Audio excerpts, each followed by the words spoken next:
रहमतुल्लाहि व बरकातुहू। आज हम सब यहाँ 15 अगस्त का जश्न मनाने के लिए इकट्ठे हुए हैं। मेरी तरफ से आप सबको बहुत बहुत मुबारकबाद। इस शेर के साथ मेरा आगाज है कि कुछ बात है कि हस्ती मिट्टी नहीं हमारी, कुछ बात है कि हस्ती मिट्टी नहीं हमारी, सदियों रहा है दुश्मन दौरे ज़मा हमारा। हजरात, ये लाखों सीनों का खून है, ये हजारों माओं की चीख है। आजादी मुफ्त में नहीं आई, आजादी के हर लफ्ज के पीछे एक कुर्बानी लिखी है। सोचिए 200 साल हम गुलाम रहे। अंग्रेजों ने हमारी इज्जत, हमारा माल, हमारा खून नोचा, लेकिन फिर भी ये हिंदुस्तान झुका नहीं। सरफरोशी की तमन्ना अब हमारे दिल में है, सरफरोशी की तमन्ना अब हमारे दिल में है। देखना है जोर कितना बाजुए कातिल में है। मंगाल बंदे पहली चिंगारी। 1857 में एक सिपाही उठा, बोला मैं गैरत बेचकर नौकरी नहीं करूंगा, और उसी नाज से पूरे मुल्क में जंग लग गई। खून का बदला खून से लेंगे ये कसम खाई थी, खून का बदला खून से लेंगे ये कसम खाई थी। फांसी के फंदे को भी हमने सीने से लगाई थी।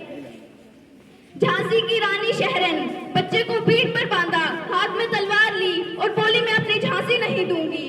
अंग्रेजी फौज कामयाब गई। खून का बदला खून से लेंगे ये कसम खाई थी, खून का बदला खून से लेंगे ये कसम खाई थी।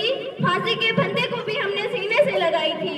23 साल की उम्र फांसी से एक दिन पहले पूछा आखिरी ख्वाहिश, बोला इनकलाब जिंदाबाद, जिंदाबाद के नारे लगाने दो। फांसी के तख्ते पर भी जाकर मुस्कुराया।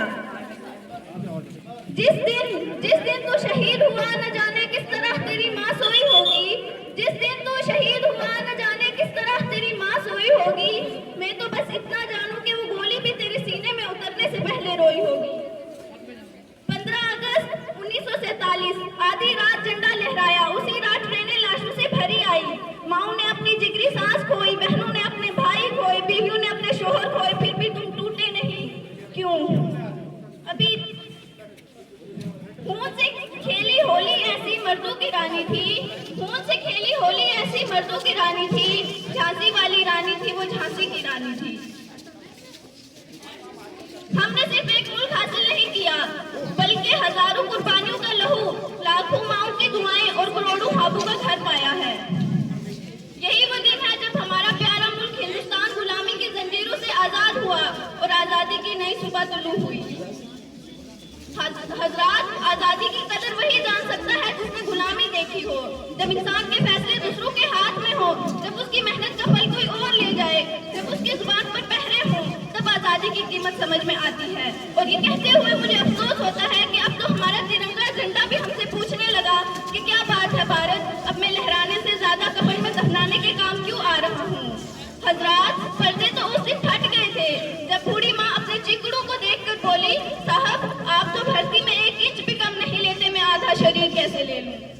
हजरात, आज इन मनवाई दारू के कारण इन आतंकियों के बंगलों की तकदीरें हंसती है और शहीद हुए हमारे जवानों की तुलसी रोती है। जब शहीद हुए एक जवान की वेदना चीख चीख कर ये कहती है,